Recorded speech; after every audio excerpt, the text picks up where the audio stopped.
My name's Chelsea Smith. I'm a crew leader at Dallas Animal Services, and I'm here assisting you guys in your little school project.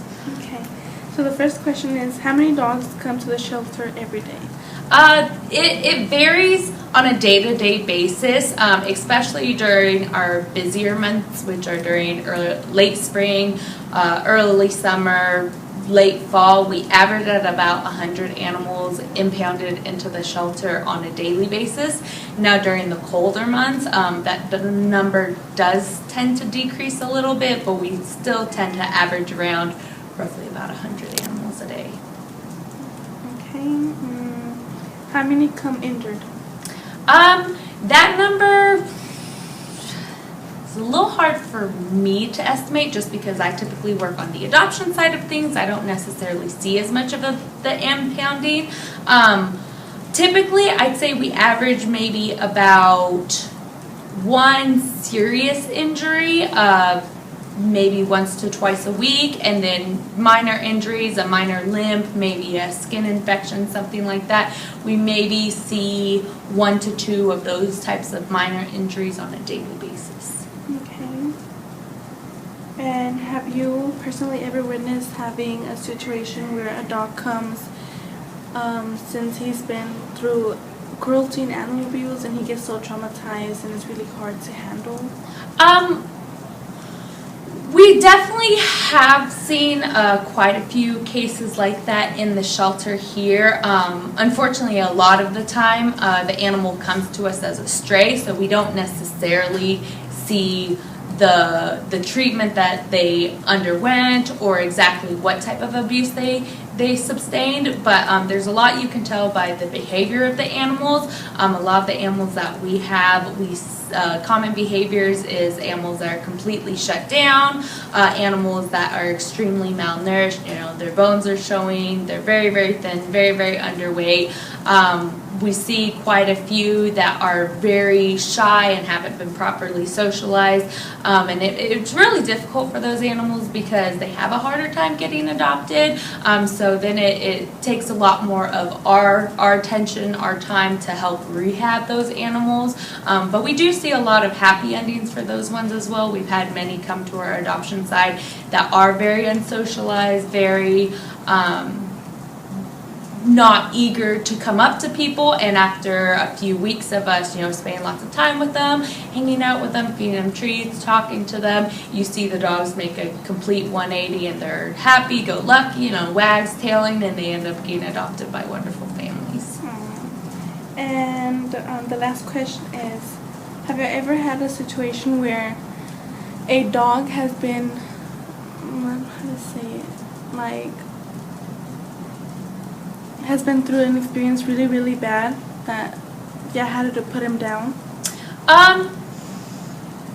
Typically, when we come across situations like that, 9 times out of 10, it's a medical condition, something where the dog has been malnourished, maltreated to the point that we don't have the means or the funds or the proper tools to help rehab that animal, and with the animal suffering or in the condition that it's in, we feel that the most humane, the kindest thing to do for the animal to ease its suffering is to humanely euthanize it. Occasionally we do also see animals that come into the shelter that are extremely under-socialized, and most people don't think of that as a form of animal cruelty, but it is, in the sense that we have these animals that, if raised a different way, if given a different lifestyle, could have been happy-go-lucky dogs, but they were unsocialized, they were not properly raised or properly exposed to new things, and so when they make it to the shelter, they display extremely severe signs of aggressions to the point where it becomes extremely unsafe for our staff members, the public, pretty much anyone to be around that dog. And so in our opinion, it's not safe to release those types of dogs out into the public, because if they were to get loose and attack someone, that's a very high liability. So in those cases, we also do feel that it is necessary to humanely euthanize. Okay. And have you ever witnessed an animal cruelty and abuse? Like I said, I mostly work on the adoption side, so I typically see the dogs after they've been impounded, after they've made it through all of the inspections, all of the being checked over by a vet and stuff, so I don't typically see a whole lot of it firsthand. Most of the times the people who are seeing it firsthand are our animal control officers. They're the ones who are going out to the scene, taking reports, they're inspecting the situation, so they're a lot more of the ones who get to witness it firsthand. I typically more deal with the aftermath of what we do with an animal that's gone through severe animal cruelty. So I personally haven't had a chance to witness it firsthand, but I've seen the results of what happens from it. Okay, so as I was saying, there have been a lot of really happy endings. You have to get through the bad, ugly part to see the rainbow at the end of the storm.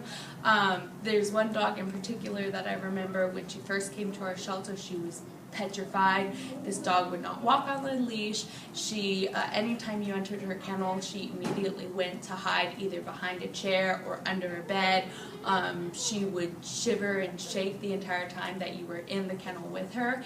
And so it became a team effort to kind of get this dog out of her shell. Every chance I got, I went in there and sat with her, read her stories, fed her treats, just was in there with my presence, and slowly you start to see a slight change. I think she was in our shelter for roughly about a month, and from the first day that she came over to adoption side to the last day when she finally walked out the front door, it was a completely different dog. I mean, this was a dog that was now coming up to people, licking them in the faces, taking treats out of your hand, happy, always wagging, always eager to hang out with people. So it was definitely one of my favorite happy endings.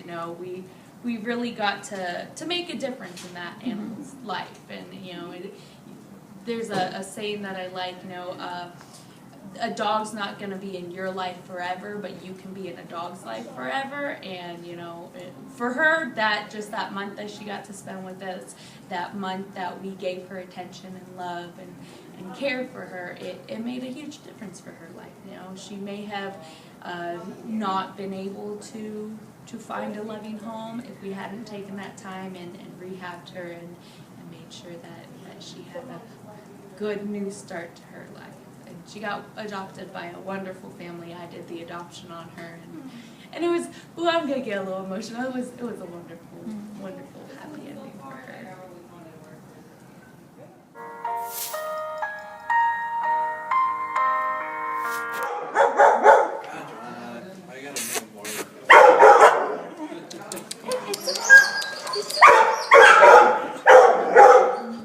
Okay.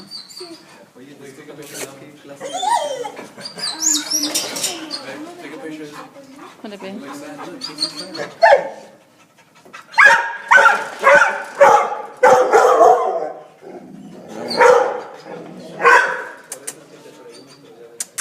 Look, take a picture.